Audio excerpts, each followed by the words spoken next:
Hey guys, Patrick R with TFBTV, and today I'm going to talk to you about the top 5 reasons you should have a red dot on your pistol. And if you don't, you might be wrong. It's really a personal decision you need to make. Now this is my Glock 19 Gen 4 that I had the slide machined by Doug over at ATEi. And Doug and Nina really run a tight ship over there. And I do want to tell you guys one thing about sending your slide out to get machined for an RMR. And that's if the machinist does not ask for the exact RMR that's going in the slide, you might not be getting the best fit possible. Now, it is possible to have one cut for all RMRs, but each RMR housing is slightly different in dimension. And Doug over at ATEi measures each and every one that gets the RMR Pro cut to make sure that the programming in his CNC machine is just right for that dot on that slide. So something to take into account when you get your slide cut for a red dot. Now, let's get right after it with number 1.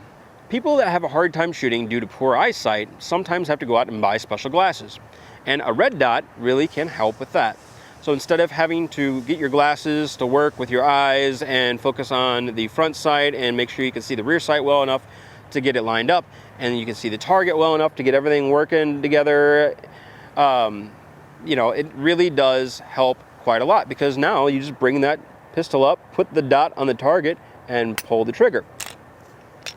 So that is a huge plus with a red dot sight. Now, reason number 2 is you can be more accurate. So I kind of touched on this in the first reason, and that was you can just put the dot on the target and pull the trigger. Well, with this, you don't have to focus so much on making sure the gap on either side of the front sight is the same in the rear sight. Kind of get that windage just right, because sometimes, like if you've got hard time judging distance or whatever the case might be, you might find it really hard to get a really nice group. Now with a red dot, you just center the dot in the window and pull the trigger.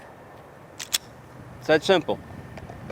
So some shooters will see their group shrink from like this to this, and just realize the magic that a red dot can provide. All right, so reason number 3 is you're going to be faster from a holster with a red dot than with iron sights, because really it's just pull and put the dot on something and pull the trigger.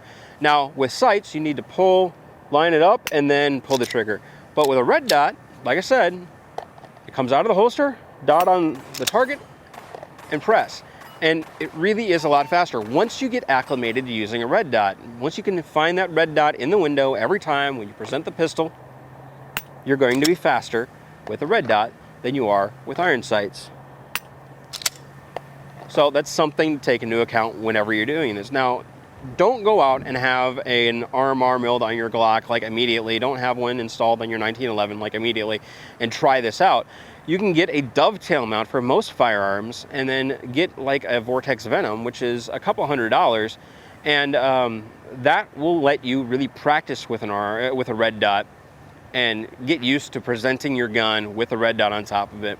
Now what I did is I got a laser light training pistol, and I found a website that sold counterfeit RMRs or RMR clones for airsoft. Well, I took that airsoft clone RMR and I screwed it onto the laser light pistol and went out in my garage and practiced for hours with the laser pistol, presenting from a holster with that laser light pistol with the little red dot screwed onto the top. And after a while, I got to the point where I can present a pistol and the red dot's right there. All right, so reason number 4 is you're going to be faster on follow-up shots and faster on transitions as well. Now with a red dot, you can have proper form with some pistols and actually track the dot as it recoils and get it right back onto the target and pull the trigger again. You can see tenths of a second come off of your split times with something like this. It's a possibility if you're having a hard time with irons. Now, it's really got the ultimate flash sight picture, and I know that's something that a couple of sight manufacturers really clung to for years, is the ultimate flash sight picture. But this allows you to just bring it up, put that dot on the target, pull the trigger. All right, so reason number 5 is going to be you're going to see more downrange with a red dot sight than you will with iron sights, and that's when you bring the pistol up with iron sights on it. You've got something kind of blocking your view. With a red dot, you're kind of looking past it. You're focusing on something beyond the gun. So if I focus on the front sight here, all of this area here, I can't see anything.